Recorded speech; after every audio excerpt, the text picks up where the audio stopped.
Good morning, good afternoon, good evening. This is Alan Burgos from the hashtag Walk with Lunch channel. Welcome and welcome back to our channel.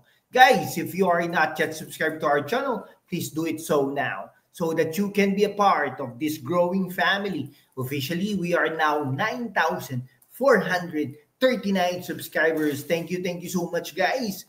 God bless you all at malapit na po tayong makakuha ng 10,000 subscribers milestones dito sa ating YouTube channel. So keep on supporting, keep on subscribing, and keep on helping this channel. Thank you so much. God bless you again. Excuse me po. Okay, ang pag-usapan po natin today ay dyan sa Maynila, no? Yan. Okay, balik po tayo sa Maynila today at local po naman ang ating pag-usapan. Siyempre po, nung nakarang araw ay bumisita po dyan ang dating gobernador ng Ilocos Sur, dating mayor ng Narvacan, Ilocos Sur, na si Manong Chavit Singson, no? Si Chavit Singson na tumatakbo ngayon bilang senador ng Pilipinas na pumunta dyan sa Maynila. Kasama niya si Yorme Isko Moreno. Tilabagang ang pinili ni Manong Chavit na pagka-mayor dyan sa Maynila ay si Yorme Isko Moreno, na ipakikilala 22-seater electric vehicles na nilagyan ng air condition at CCTV sa publiko para mapahusay ang kaligtasan at ginhawa ng mga pasahero. Kung ito ay magkatotoo, maging senador si Chavit Singson at naman si Yorme Isko Moreno ay bumalik dyan sa Maynila, nakakasigurado tayo na magtutulungan itong dalawang ito at inendorso na ni Yorme Isko Moreno, ang dating gobernador, ang dating mayor at tumatakbo bilang senador na si Manong Chavit Singson. Ito ang pahayag ng ni Manong Chavit sa higit na 1,500 senior citizen na residente sa lungsod ng Maynila na nagtipon-tipon sa loob ng isang sinehan.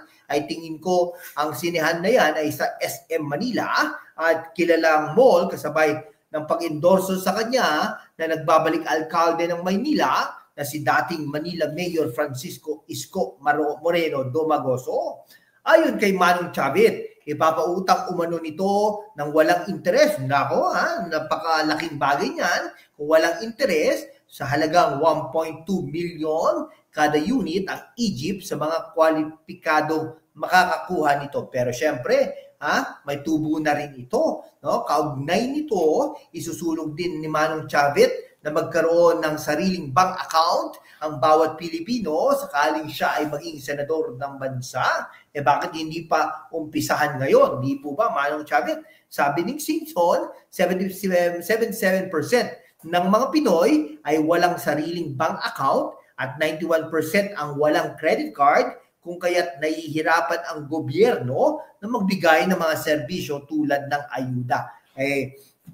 Kung mapapansin nyo, di po ba, tuwing magbibigay na lang ng mga ayuda ay talagang pumipila na ang mga tao, no? Kahaba-habang pila. Bakit po ganun?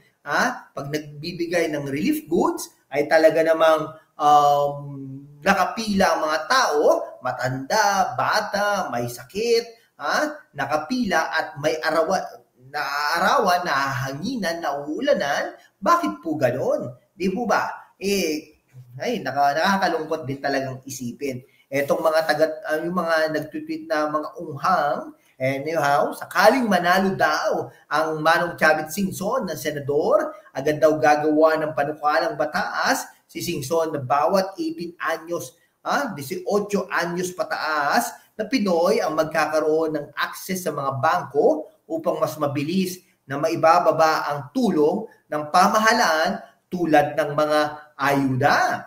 Nagawa na daw niya ito sa bayan ng Narvacan, Ilocos Sur, noong siya pa ang alkalde at hanggang ngayon ay nagagamit pa ito ng mamamayan doon. Ayan po Ayan po ang sinasabi po natin. hindi po natin alam kung magkakatotoo po ito. Basta po ang alam po natin, si Chavit Singson ay inendorso na ni Yorme Isko Moreno at si Chavit Singson naman po ay pinili na, no, si Yorme Isko Moreno dahil nga po magtatayo po sila ng magbibigay po ng mga PUV diyan sa hanay ng mga jeepney drivers diyan sa Maynila sa tulong po ng Yorme Isko Moreno. So saan ka ba, no? Kung hindi mo iboboto si Yorme Isko Moreno, ay nako, alam nyo na kung hindi po makakatikim ng kaginhawaan ang lungsod ng Maynila, kita-kita naman natin ang lungsod ng Maynila sa panahon ni Yorme Isko Moreno at nung mga panahon na yon ay pandemic pa, di po ba?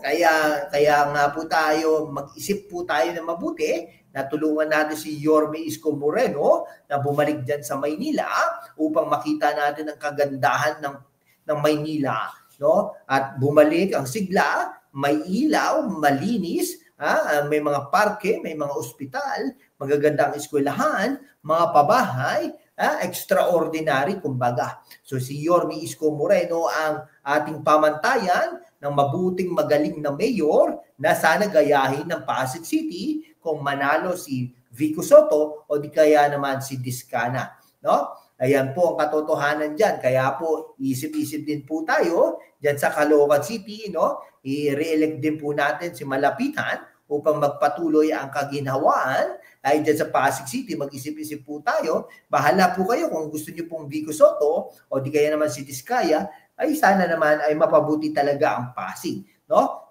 Dito sa Maynila, dyan sa Maynila, ay sana naman ay manalo talaga si Yorme Isko Moreno at para naman guminhawa ang buhay ng mga taga Maynila, ang mga kamag-anak, kaibigan, katrabaho, dyan sa Maynila ay sana naman ay maging mabuti.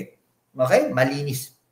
Sa Intramuros area na nga lang, di ba, napakapangit po, no? Yung papunta po dyan, napakapangit. Yung papunta dyan sa City Hall, napakapangit. Hindi ko po alam ano pong nangyari sa mga programa ni Yorme Isko Moreno. Ayan po ang katotohanan dyan. Okay, sana po sa buong Pilipinas ay talagang makonsider natin si Sara Duterte kung tatakbo ito bilang Pangulo ng Pilipinas sa 2028 upang may tapang at malasakit, no, para sa ating mga mamamayan, no? Dito na nga lang sa aming lugar, 'di ba? Ang dami pong naghahari-hari ang uri, no? Ay alam niyo po ba, ay pag nung dumating ako minsan, medyo madilim po ang harapan, ay talagang nag-uusap po ang mga kabataan ng mga shabu-shabu na yan.